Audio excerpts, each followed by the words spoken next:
জহিরান কি মূল্যায়িত হয়েছে দেশে? আমার যতটুকু অবদান আমি কি হতে পেরেছি? আমি জানি না, আমি এই ক্ষোভ নিয়েই হয়তো দুনিয়া থেকে চলে যাব। আক্ষেপের একটা কথা যেমন বললাম যে দেখেন, এই শুধু চলচ্চিত্র অঙ্গন না, চলচ্চিত্র অঙ্গনের বাইরে বলবো যে জহির কি সঠিকভাবে মূল্যায়িত হয়েছে? হয়নি।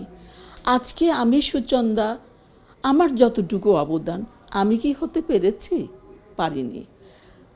তো আমার দুঃখের কথা আমি বললাম, আমি কিন্তু একজন মুক্তিযোদ্ধাও, কেন আমার জহিরান আমার স্বামী ছিলেন, তার সহযোদ্ধা ছিলাম এবং শিল্পে সেই হিসেবে যদি আপনি ধরেন সেই কষ্টের দিন, সেই যে মুক্তিযোদ্ধাদের নিয়ে তাদেরকে নিয়ে যে কাজগুলো আমি করেছি, জহিরানকে নিয়ে যে খেয়ে না খেয়ে সন্তানদের নিয়ে যে কষ্ট, এগুলো কি কিছুই না?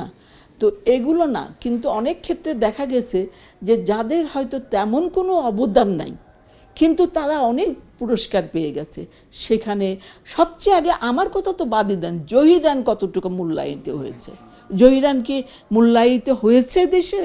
তার যে গুণাবলী অ্যাজ এ রাইটার, মানে সর্বক্ষেত্রে যদি বিবেচনা করেন, হয়নি।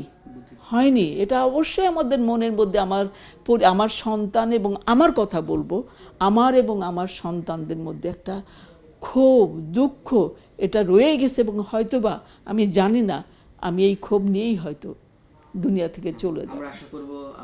ইতিহাস কখনো মোছা যাবে না, তবে ইতিহাসের পাতায় কতটুকু লেখা থাকবে সেটা একটি বিষয়।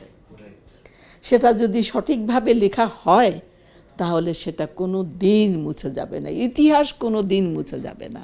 এবং আমার আত্মবিশ্বাস এটা বিগত দিনে হয়নি, আমি আগামী দিনে হতে পারে, আমি সেই আশাই ব্যক্ত করব।